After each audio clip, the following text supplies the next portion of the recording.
Great. I think we'll move on to the next topic. It's regarding the customer life cycle. So, if I think Jagriti can start off, if you could explain to like marketing students what is the customer life cycle. How do you formulate it for an e-commerce company?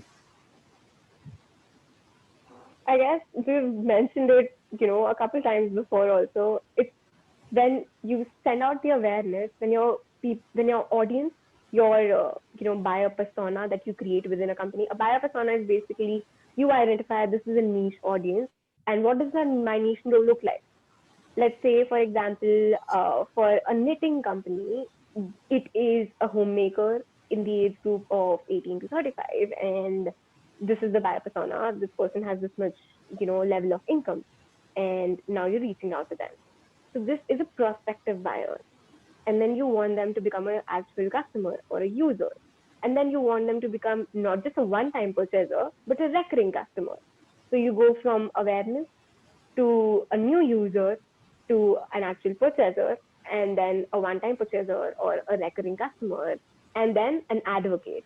I guess at the end, the goal is for you to convert your audience into advocates of your brand. I mean, it's very rightly said by a lot of marketers out there who wrote books saying that, you know, marketing actually is when you stop talking about your brand and your customers start talking about it. I am talking about Dyna, talking about Apple. I am an advocate right now for their brand. So this is what the customer life cycle looks like, and how we as marketers, our goal is basically to sustain this lifestyle and not bring it to decline. There's a lot of times that there are dropouts or churn rate, as we mentioned. A lot of times there is a user who is actually using your emails from your analytics, but the person is opening your mailers and but they're not buying. That's when your customer support comes in, and you have to stop everything and to understand more personally where are we missing. A lot of times, a lot of my colleagues and marketers, I have come to understand we think that we already know the customer and we know this is a problem, but sometimes we do not. And it's very simple to say that let's not be, the judge here. Let's find out. Let's speak to our customers and know what they are looking for. Sometimes the customer is happy with whatever you're offering, but you have forgotten that your interface is not that as good. I don't feel like I Lenscart, for example. I don't like their branding scheme or their color scheme and how their website is a little cluttered. So maybe even though I like what they're offering or I need it, I might not just, go uh, to their website and buy it. And you might not know as a marketer that's what the drop rate is, and that's what's causing it. That's when, really recently a friend told me that they were offering from Lenscart, they were buying from Lenscart, but they did not complete. So they were a cart abandoner, and Lenscart, customer support called them Yeah. saying, asking, ma'am, you had a pending cart. Do you want me to complete your order? So you have to aid the process sometimes by understanding.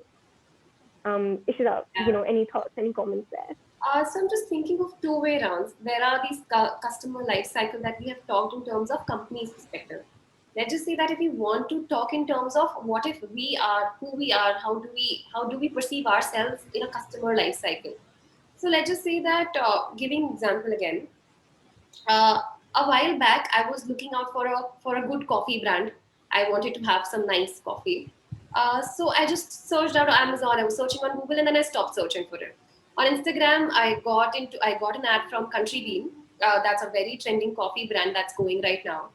So they were giving all of these very interesting hazelnut flavor coffee, vanilla coffee, and mocha coffee, and all of this stuff.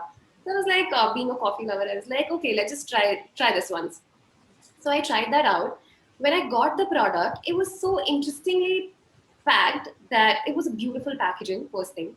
When I opened the packaging, there was this very nice personalized note on it, which said that Ishita, thank you for having. It was like with a merch tag with a name tag right there. A very beautiful message, and which said that in your next purchase you will get 30% off if you use so and so coupon. And after I got that delivered, only then the emailer also get triggered with the same coupon. And I was like, okay, interesting. I genuinely like the product. And I was like, okay, cool. Now their entire, I think they understood the customer life cycle very well. That they understood that if I have purchased 500 grams of coffee powder right now, it would probably last for a month. So after a month would be an absolute right time to get me on board again, to send me an emailer again, to show me the ad again. Only then I'll be interested to buy, right? Because if they're just showing me the ad again and again, I just might be disinterested that, okay, dude, I've purchased it. How much are you going to show me your ad? Like, just get off now. But very interestingly, they showed me the ad after a month, which said that they have come up with a new product, which is hot chocolate. And I was like, interesting. Now I have a 30% off, and now they're giving me hot chocolate. I was like, why? Might as well just try this as well. So now they have made a customer life cycle, and I might have, probably ditched that brand and would have went for some other brand, because I like to try, different brand, different products. I was like, I might have gone to some other brand, but they made sure that I'm coming back. So that is how they've made their retention so well, so timed, that they understood the customer life cycle. That this is when the customer starts looking, this is once the product till goes on, after this you do this, and then there's this new products that you want me to get introduced to, because they knew that I bought 3 flavors, and they knew that probably I like to try, which is why they're showing me those ads. So now again, it could be very highly of me to think of that brand as a very highly brand. It could just be a matter of chance, I'm not sure at all. But probably if I would have been the brand manager of that particular brand, I would have done the exact same thing that they're doing right now. So that is how you will exactly understand your customer life cycle.